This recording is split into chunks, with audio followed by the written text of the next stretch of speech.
is Daily Blast Live. We're talking about what you're talking about.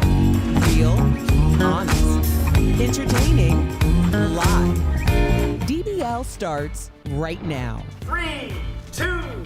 Welcome to DBL. It's Thursday, February 4th. I'm Jeff here with my friends Steffi and Al. How we feeling? Good to see you, buddy. Good to see you as well. I love being with the Access team. The evening crew? Yeah, you guys make me smile. Steph, do you like Al's addition to the group? Oh, no, I love Al. I always love it when Al joins us. It's always fun. You just got that smile on your face. He always looks so cheeky, doesn't he? Like you don't really know what's going to come out of his mouth. I love it. Welcome, buddy. Welcome. All right, one of the biggest names in country music, Morgan Wallin, I'm sure you heard this story, is facing swift backlash right now. In fact, he's being canceled as we speak. It's because of this video obtained by TMZ where you could hear him use the N-word as he's coming home from a night out drinking with his friends. Morgan has apologized, but he's facing all sorts of consequences. His music label has suspended him, radio stations and streaming services have pulled his songs, and the Academy of Country Music says he is no longer eligible for awards consideration. Female country stars like Maren Morris and Kelsey Ballerini are also calling him out, saying female stars are held to a higher standard than men in the industry and would be immediately dropped and labeled social pariahs. Black female country star Mickey Guyton also tweeted about it, pointing out that this is not the first time he has used this language. It's an unacceptable racial slur. One interesting note, the president of the NAACP in Nashville is saying she'd like to use this opportunity to educate Wallin. Now, Al, I got to go to you, buddy. Is this an educational moment? What should happen to him? Are these consequences that he's going through right now called for? You know what, Jeff? I think this is an educational moment for America in that we make sure that we're using the right terms. So, like, you're starting to hear cancel culture get thrown at everything, and I think we need to separate things. It's like, have you been deplatformed or have you been canceled? Or is a brand just separating itself from you? Being deplatformed is what happened to Alex Jones and Donald Trump. With this situation, it seems like they're just brands that are like, we do not want to associate our name with you. So that's not being canceled. He's still allowed to make music and put it out, I'm assuming, on SoundCloud. He just cannot use the platforms that do not want his brand associated with theirs. So I want to make sure that as we talk about this, like that's exactly, we know what we're talking about in this situation. Perfect, because his label didn't even drop him yet, right? As of right now, what we know, they might be right now. He's really famous. They said they've suspended him indefinitely. So right, I mean, there's still kind of own rights to him, so to speak. So, like you said, Al, it's a business. So these businesses are canceling people in their own right. They don't want to be attached with people like this or any other person that might use these words or terms that cancel people. Jeff, I would say Kramer got canceled. That's like what the society did. Like you've never heard from him again, but it's not like Seinfeld didn't digitize him out of episodes. It's just like you don't see him on shows anymore. So I would say that that's being canceled when it seems like the whole group is like, we're done with this guy. Now, I know, listen, he's got to face his consequences. I'm all about you got to learn from your mistakes. This isn't his first mistake, by the way. This is the same guy who wasn't allowed on Saturday Night Live for certain issues he went through. My wife's a huge country music fan. She said, and I don't know, I'm like, are you sure this is true? That, you know, his wife was pregnant and he was out at a bar doing what he does. So I don't want to get into the weeds about all this. It doesn't seem like he's a great guy. It's not the first instance. Is there room for a comeback? And I don't want to start this conversation without him going through what he needs to go through first. Absolutely. I mean, I think it's whether or not he's going to take this. Well, I assume by being pulled off the radio stations, by being suspended by his record label, that he's going to hopefully see a change and hopefully want to educate himself, because what he said was completely unexcusable, to be honest.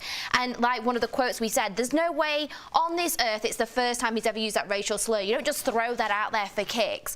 This is obviously something that's part of his everyday language. Otherwise, you know, I'm sure he would have been more educated. The sad thing is he's clearly either doesn't care or doesn't seem to acknowledge that there is still white supremacy reigning in the US of A, which is why we're at the point that we're at now, which is why all these brands and labels have chosen to make a stand and chosen to set what I would like to see as an example for what is no longer going to be tolerated anymore, because it's simply not acceptable. And I hope that he educates himself, because otherwise he's simply not going to have a career. But, you know, I hope other people look at this and realize and take note. But I just don't think he takes it seriously, otherwise he wouldn't be saying it in the first place. Yeah, well, some people think, you know, this isn't a learning moment because it's too big for that. Trust me, he's going to learn from this moment. You know? Yes. He'll learn from this moment. All right. In an unusual move, The Weeknd, totally switching gears, will be singing the Super Bowl halftime show entirely live. That's right. The show's executive producer told Entertainment Tonight that The Weeknd will not be lip syncing, as some performers have been known to do in the past. Page Six is also reporting that the singer will perform the entire set in the stands and not on the field. As we told you last week, The Weeknd put in $7 million of his own money for the halftime show. Listen, I like The Weeknd. I'm cheering for him. I think he's a very eccentric guy from the more I'm learning about him. But Al, I just see like the headlines, man. Expensive Weeknd and this show not doing great. I'm sorry. I don't know, Jeff. I hope he does great. I'm pulling for him. Yes, definitely. We all are. But here's why I think you might be wrong. And I just thought about that when you said that, because I was like, what do people usually do during, Steph, is this your first Super Bowl? No, this will be like, I think, my third. You were there last year, right? Yeah, last year. At Erica's? No, I wasn't at Erica's last year because I was interviewing Margot Robbie for the show. That's right. But the year before, I was at Erica's. Okay, so you know, during the Super Bowl, we're at Erica's, halftime. Some people go outside, some people, me and you were talking, and then Steph and me and her boyfriend are talking. People aren't paying attention. Now, there's no Super Bowl parties. So everybody is watching the halftime show for the first time ever. I only watch for the halftime show. So I'm not like watching now there's the no game. distractions. So like, if this is your calling card for the world, Jeff, putting $7 million on it, let's go. But again, I think he's one of those very eccentric people that people might not understand him, right? Yeah. I think he's so eccentric that he's going to put something out there like those bandages. He's wearing those nonstop, and people are starting sick of it. Yeah, they're losing interest in what's going on. I think that's him. I think he's a good I think he's got a artist. Kanye type of mentality. Again, I'm just guessing. I don't know. I just think in order to be successful, we see it with many different stars, you need to constantly reinvent yourself, and every performance needs to be different. We've seen that with the likes of Lady Gaga, who also put money in. We saw it with the likes of J-Lo. And I mean, I think they're constantly giving us something new and exciting. With The Weeknd, I feel it's the same performance, the same costumes every time. I know Blinding Lights was one of the most successful songs of last year, but I really want to see something else. And I hope if he's putting $7 million of his own money in, which also, let's just put this into perspective. I know that's a really huge amount of money. And actually, the Super Bowl pay all of the bands or the singers expenses for the dancers, the lights, whatever.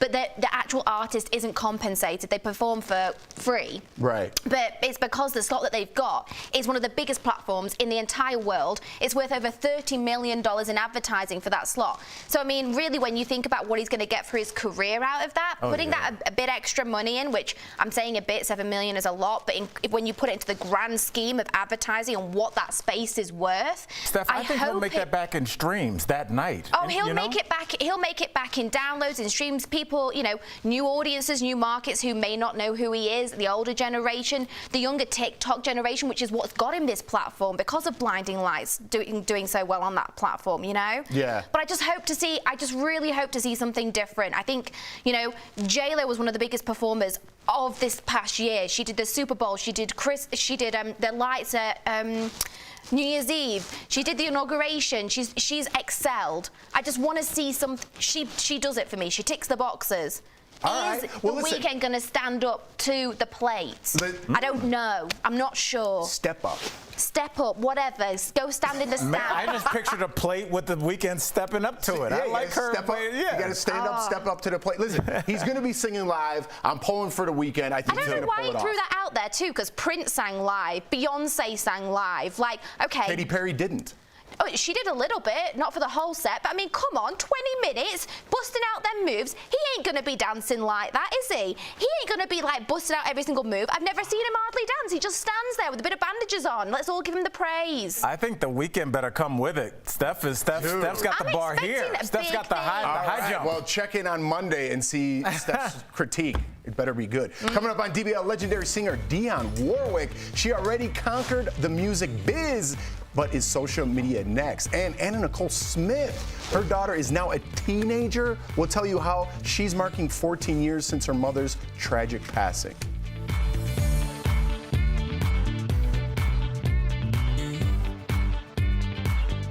Closed captioning provided by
Welcome back to DBL. This month marks 14 years since the death of Anna Nicole Smith. Wow. She gained fame as a model, for people who don't know, for the fashion label Guess, and posed for Playboy magazine. She also married an 89-year-old billionaire, remember that, and was later involved in a bitter lawsuit over his fortune. When he died, she passed away of an accidental drug overdose in 2007, just 5 months after giving birth to her daughter, Danny Lynn. Now Danny Lynn and her dad, Larry Burkhead, are featured in a special called Tragic Beauty, airing tomorrow on ABC. They traveled to Anna's hometown looking for clues about her past. Have a look. Danny Lynn's a teenager now, and she doesn't really know a ton of things about her mom. As a dad who has a child whose mom's passed away, I thought, why not go back to Anna's beginnings? And to be really honest, I didn't know a whole lot about Anna, her early years. Wow. I mean, 14 years. I remember following, obviously, this story. I remember the reality show with Anna Nicole Smith. I watched that. And I actually remember her visiting, I think, some of her past, or talking about at least. It wasn't the best upbringing, if I remember correctly. It seemed very tragic. It sounded as though she came from very humble beginnings, to say the least. Yes. And she really worked her way to the top, and she was very driven, extremely beautiful, and actually incredibly intelligent too. And then, yeah, she did find love at the age of 26 with an 89-year-old, which sadly didn't last that long. 14 months it was until sadly he died. And then there's just so much curiosity. I find her to be very much like she's like an untouchable, isn't she? To me anyway. Like a Marilyn Monroe. There's just like this fascination around her and her life and how she got to that level of fame. And Steph, I wanted to ask you, what do you think, because obviously the viewers all over the country are enthralled with this woman and her story. What do you think it is about her? We've had starlets that have passed away before their time, but it seems like her story resonates with people. What do you think it is? I think it is just because there's elements of her that are so relatable, like I said, like her very humble beginnings and her fight for fame, and she really did claw her way up, and she was the face of Guess. She actually won that as a competition, and she was slightly, she's not overweight or larger, but in the modeling world, she was. And I think when she landed that campaign, that's what really rocketed her to fame. And she was this new, sexy, curvy face, and everyone just fell in love with her. And then she went on to be in Playboy, and she became incredibly incredibly famous. And to me, she, like I said, she reminds me of like a Marilyn Monroe. She's got this air of like a glamour. She's kind of shy and reserved, but then she's so exposed and sexy. It's really, to me, it's like a really interesting balance. But I really hope that her daughter, you know, got to learn more about her mother, because she never met her. She literally was months old when her mother died, and it was 14 years ago. And I'm definitely going to be tuning into ABC because I find it fascinating. Yeah, I think, well, a lot of people do too. Yeah, and shout out to Larry. I think Larry's been a really good dad throughout all this, and especially in the beginning with all the media attention that they got, and he's still going strong and, you know, showing some of Anna's roots, which I think is amazing. Coming up on DBL, living legend Dionne Warwick, from her amazing career to taking the social media world by storm. She's talking all about it next.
Welcome back to DBL. After joining Twitter, Dionne Warwick's tweets instantly went viral. Earlier, the music icon talked to Lindsay about her newfound fame on social media. Check out today's Chatting with the Stars. Miss Dionne Warwick, welcome to Daily Blast Live. Oh my God, I'm so excited. So you are a music legend, and now you're a star on social media. What led you to joining Twitter in the first place? Well, I was watching my nieces and nephews having that much fun. I said, I want to have some fun too. So I asked my niece to help me with this, and she did, and here I am. Fans are surprised that it's really you. I mean, you went viral with your tweets to celebrities like The Weeknd and Chance the Rapper with questions about their names, and you've become a fan of Cardi B. So what's it like to have the attention of all these new generation of artists? I think it's wonderful. You know, first of all, that they're taking the time to let me know that they know me, and they want to know me as I want to know them. Now, you just joined TikTok, and I gotta tell you, I'm not even on TikTok, so you put me to shame. You're Dionne the Singer on the app. What can your followers look forward to from you on TikTok? You have to watch and see. It just happens when it happens. You know, it's nothing that I plan. It's it becomes mine. That's what it is. Now, you shouted out Ego Wodum for playing you on Saturday Night Live. Maybe you know me from my music, or maybe you have heard that I just discovered Twitter, and these are actual tweets I tweeted out. Hi, Chance the Rapper. If you are very obviously a rapper, why did you put it in your stage name? I cannot stop thinking about this. Or this. How do send a tweet to Snoop Dogg? Did I do this correctly? What about her performance did you enjoy the most? I loved it. Just her whole attitude. was just so spot on, you know.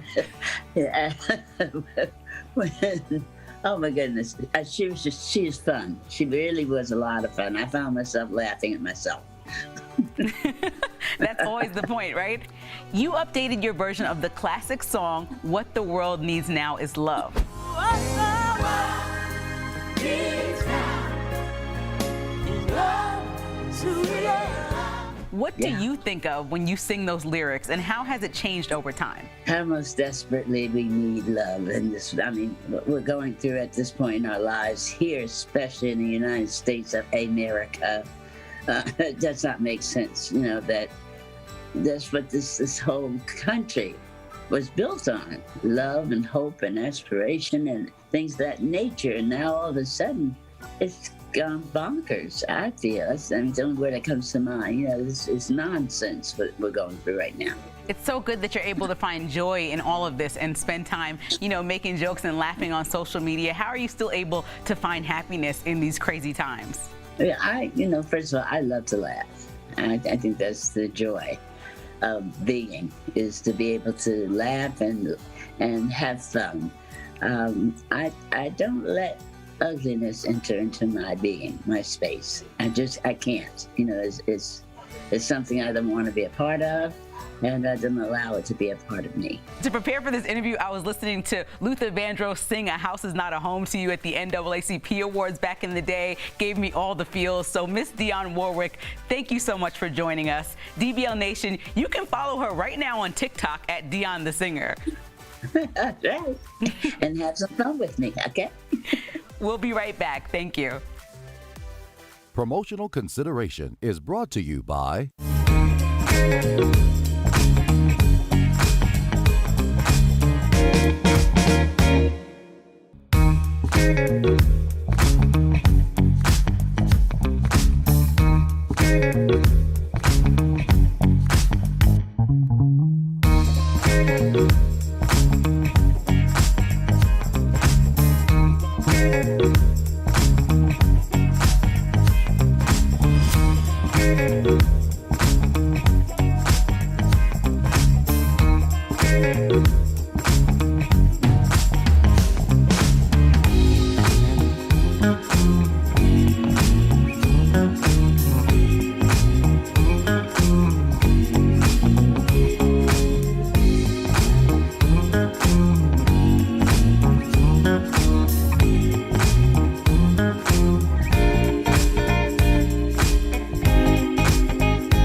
Welcome back to DBL. It is time for some sweet, sweet deals because earlier I showed Tori some amazing products at even better prices. So check it out. Today's DBL Deal Blast presented by MorningSave.com.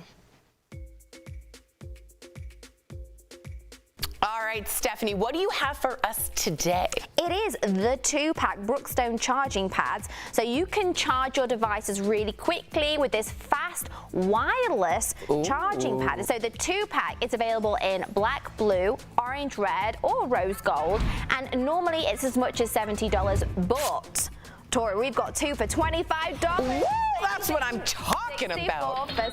Thank you. Okay, next up, it is the Secura Shiatsu Massager Neck and Back Pillow. So look at this. It relieves tension. Can you see the lights? Look at that. Oh my goodness. Sore aching muscles and relaxes your body with its 3-dimensional Shiatsu massage head. And it's got added heat. So normally this is $50, but we've got it for $25.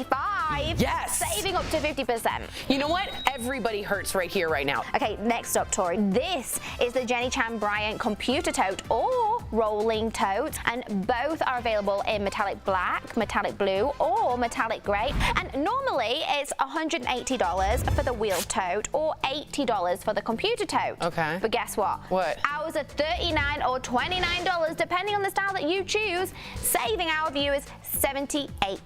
I love it. Yeah. Next is the Cuisinart Power Advantage 5-speed hand mixer. Yes. So this mixer flawlessly and easily mixes ingredients, and the slide control easily shifts speeds with a single touch. Normally it's $75, but we've got it for $32, saving 57%. All right, everybody, including myself, head on over to morningsave.com to snag these amazing deals at literally the lowest prices. You can even visit morningsave.com right on your smartphone. Thank you so much, Steph. These look so good.